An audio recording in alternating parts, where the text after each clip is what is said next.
গল্প ডেভিল আজ অন্তিম পর্ব।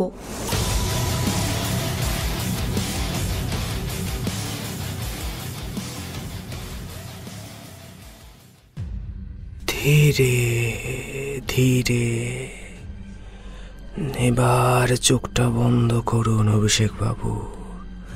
খুব আস্তে আস্তে মনটাকে শান্ত করুন।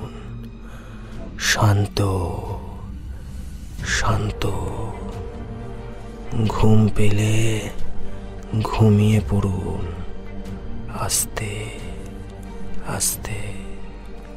ডক্টর বাসু খুব আস্তে আস্তে অভিষেকের কানে বললেন কথাগুলো। চুপ করে শুয়ে থাকলো অভি। কিছু দেখতে পাচ্ছেন? না, খুব অন্ধকার। খুব। মনের ভিতর তো অন্ধকার থাকবে। সেখান থেকে বেরিয়ে আপনাকে আলোর দিকে যেতে হবে অভিষেক বাবু। যান যান, আলোর দিকে যান। ওই তো ওই তো ওই তো আলো। আমি যাচ্ছি, আমি যাচ্ছি যাচ্ছি। অভির মুখে খুশির আলো। কি দেখছেন ওখানে? একটা সাদা বাড়ি। ওই তো বাবা বারান্দায় কাগজ পড়ছেন। ওই তো মা ফুল তুলছেন। ওই যে ঈশান দৌড়ে আসছে, আমার ঈশান। আস্তে আস্তে বাবু, পড়ে যাবে তো, আস্তে। ওই যে দৌড়ে আমার কাছে এলো, দু হাত তুলে বলছে, কোলে নেবে কোলে। আর কি দেখছেন? ঈশিতা, আমার সুখ দুঃখের সঙ্গী।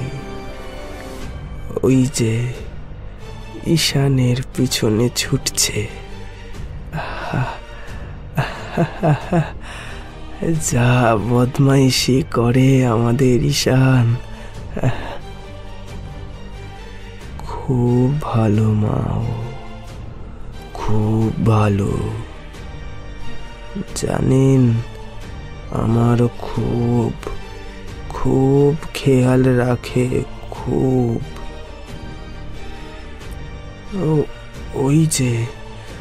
ওই যে বাবুদা আর বৌমণি, আমার পরিবারের সবাই আছে দেখছি। আমার পরিবারের সবাই আছে, সবাই। অভিষেক উত্তেজিত হয়ে পড়ছে। শান্ত হন, শান্ত হন। আর কি দেখছেন? কেউ আমায় ডাকছে। ওই যে শুনতে পাচ্ছি। কে ডাকছে অভিষেক? কাকে দেখতে পাচ্ছেন আপনি?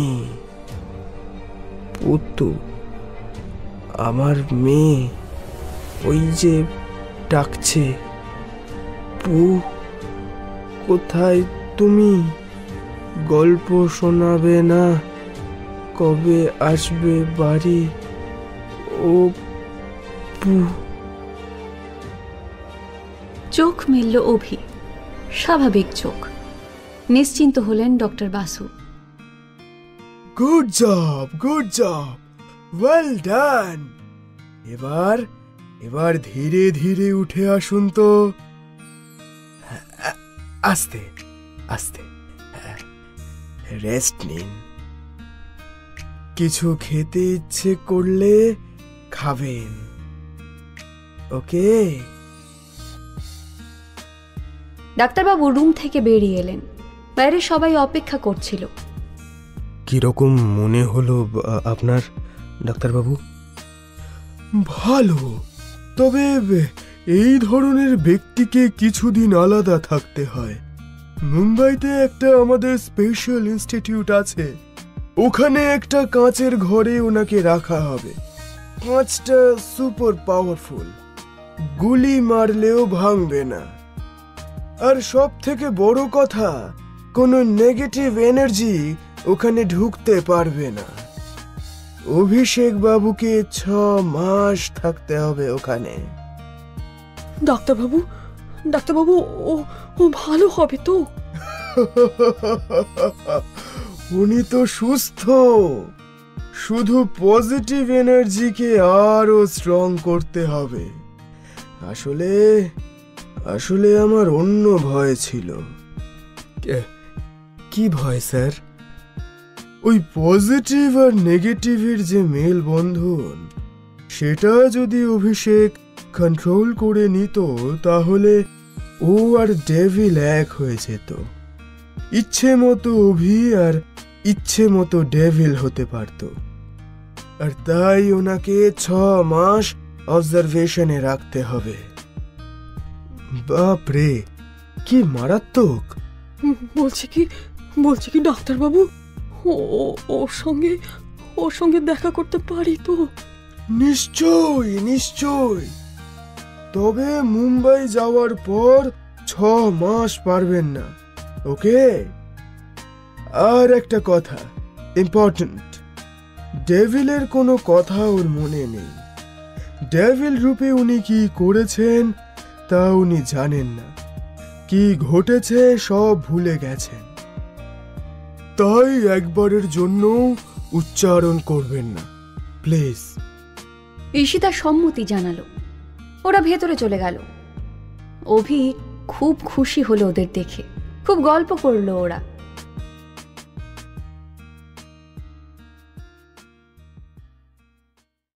ওদিকে দুর্গাপুর শহর থেকে অনেক অনেক দূর, সুদূর মুম্বাই।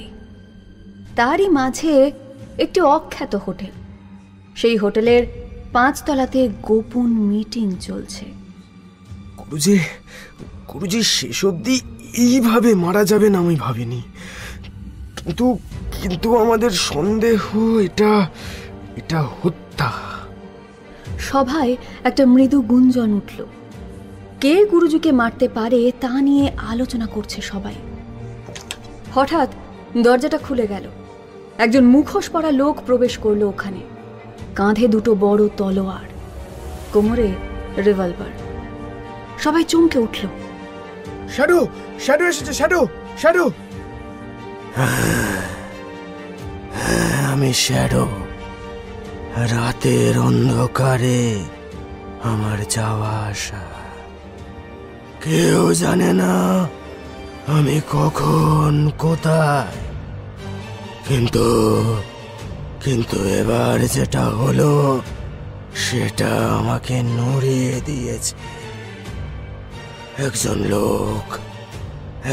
লোক ডেভিল, ওকে আমার চাই, আমাদের দলে চাই।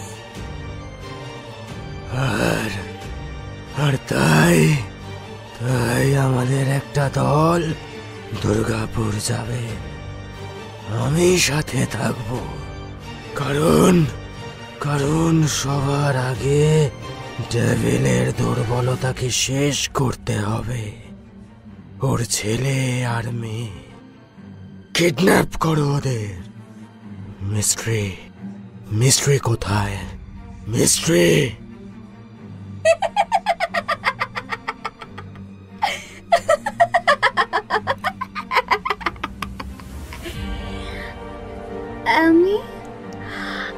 আমি এখানে বস।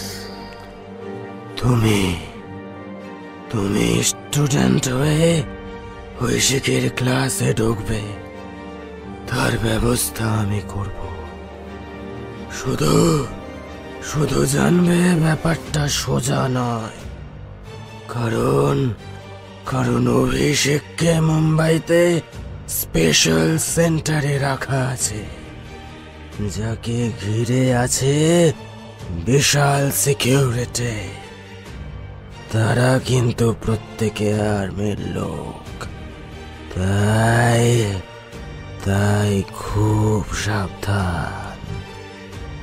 কিন্তু কিন্তু স্যার, অভিষেক তো নর্মাল হয়ে গেছে শুনলাম। আমরা আমরা আবার ওকে নর্মাল করব। রেডি রেডি সবাই? Ready ready ready ready ready. গোটা হল ওদের আওয়াজে ভরে উঠল।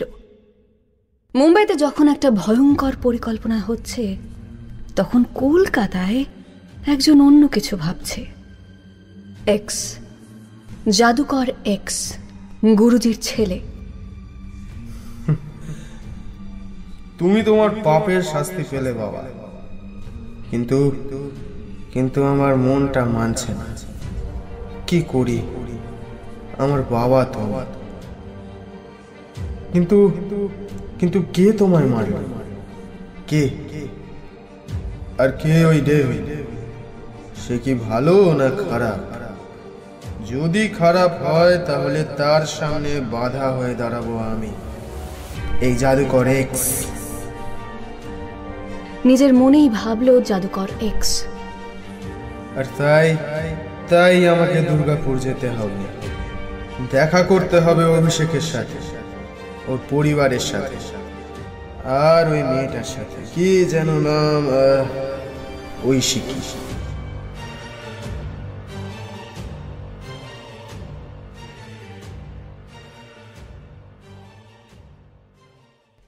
এদিকে সবাই অভির সাথে খুব গল্প করছে, কিন্তু এবার যাবার সময় হচ্ছে।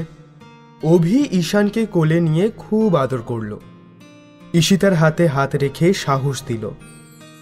সবাই বেরিয়ে গেল, শুধু পুতু রইল। ওর অনেক কথা জমা হয়ে আছে যে। অভি পুতুর মাথার চুলগুলো ঘেঁটে দিল। কিরে, তুই তো কামাল করে দিয়েছিস। হ্যাঁ, বাপ রে, খুব হাত পা ছুঁড়তে শিখেছিস আজকাল। পুতু অভির হাতে জোরে চিমটি কেটে দিল। আরে ছাড়, লাগে তো। এখনো 6 মাস অপেক্ষা করতে হবে তোমার গল্প শোনার জন্য। ঠিক আছে, চলবে। ভালো থেকো পু। দূর বোকা, কেউ কাঁদে নাকি?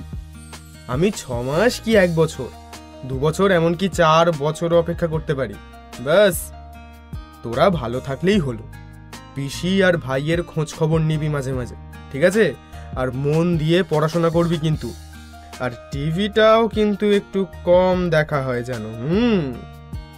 পুতু চুপ করে রইল। ওদিক থেকে সোমনাথ তাড়া দিচ্ছে।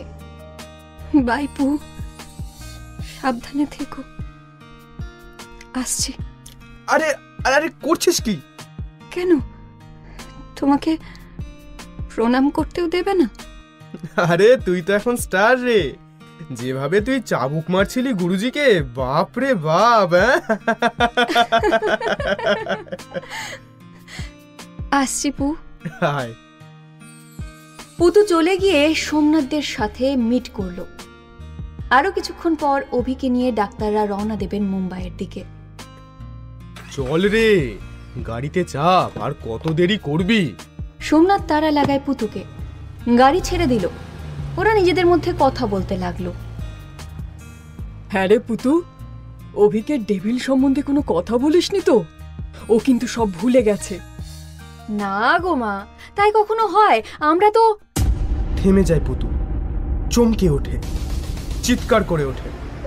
গাড়ি ব্যাক করো, গাড়ি ব্যাক করো প্লিজ, একবার ব্যাক করো। কেন রে, কি হলো? প্লিজ বাবা, প্লিজ, বুঝিয়ে বলার এখন সময় নেই, প্লিজ প্লিজ। উত্তেজিত দেখায় পুতুকে। ও শুধু একটা কথাই ভাবছে। ও তো অজ্ঞান ছিল, আর ওর তো কিছুই মনে নেই। তাহলে জানলো কি করে যে আমি চাবুক মেরেছি গুরুজিকে?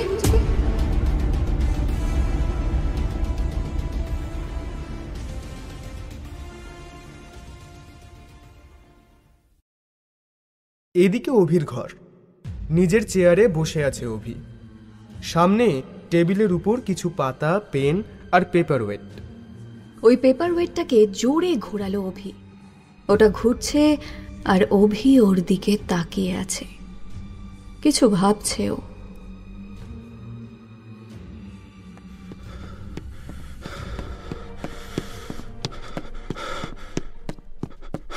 দৌড়চ্ছেন গুরুজি, পেছনে পুলিশ, বাড়িটার ঠিক পেছনেই জঙ্গল। একবার ছাদ থেকে নিচে যেতে পারলেই আর পুলিশ ধরতে পারবে না। ঠিক সেই সময় থমকে দাঁড়ালেন গুরুজি। সামনে একটা লোক। তুমি তুমি তুমি তো তুমি তো নিচে। গুরুজির কথা মুখেই রয়ে গেল, কারণ লোকটা ওনার গলাটা টিপে ধরেছে।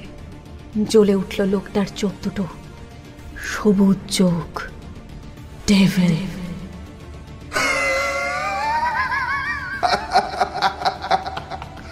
খুব খুব ক্যাচ ক্যাচ খেলার শখ, তাই না?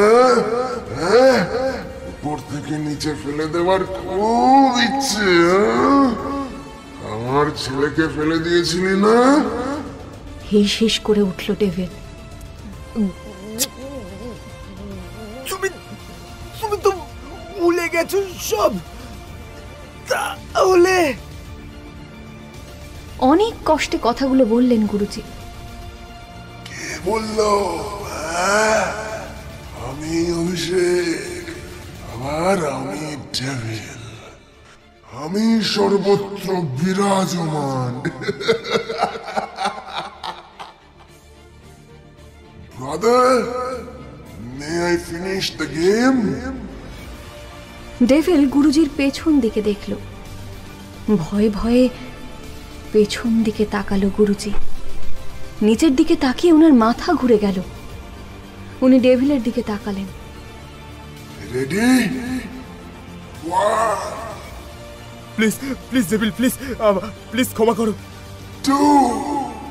ডেভিল ডেভিল, না না না না না না, অভিষেক অভিষেক, তোমার তোমার তো ছেলে আছে, মনে করো মনে করো, ঈশানকে মনে করো, তোমার মেয়ে ঐশিকি, প্লিজ অভিষেক। 3। চুপ করে যায় ডেভিল, তাকিয়ে থাকে গুরুজির দিকে। এক মুহূর্তের নিস্তব্ধতা, আর তারপরই গুরুজিকে 2 হাতে তুলে ছুঁড়ে দিল ডেভিল।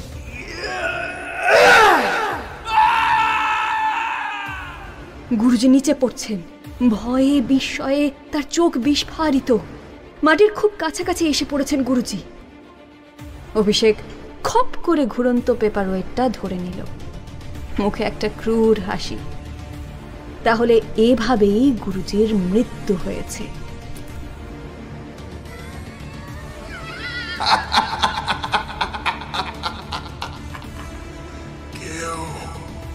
কেউ জানবে না যে আমি আমার পজিটিভ আর নেগেটিভ দুটোকেই কন্ট্রোল করতে পারি।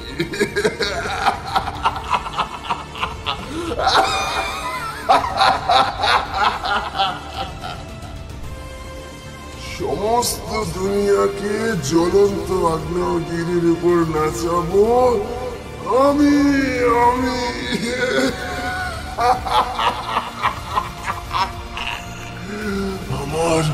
আমার কাজ শেষ না হলে আমি যাই কি করে? Just wait and watch. ডেভিলের সবুজ চোখ জ্বলছে, হয়তোবা সে আপনাকেই দেখছে।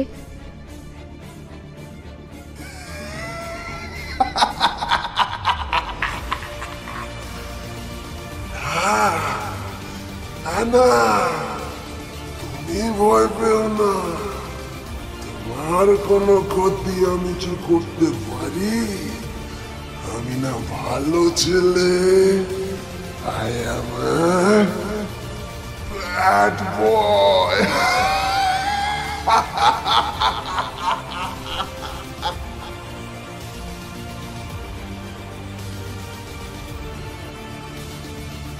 পুতুরা যখন পৌঁছয় ঠিক তখনই অভিকে নিয়ে ওরা মুম্বাই রওনা দিয়ে দিয়েছে। কাউকে কিছু বলে না পুতু। ওদিকে শ্যাডো রেডি হচ্ছে একটা বিরাট প্ল্যানকে পরিণতি দিতে। জাদুকর এক্স তৈরি করছে নিজেকে, যাতে সে অন্যায়ের বিরুদ্ধে রুখে দাঁড়াতে পারে। আর ডেভিল, ও তো সর্বত্র বিরাজমান।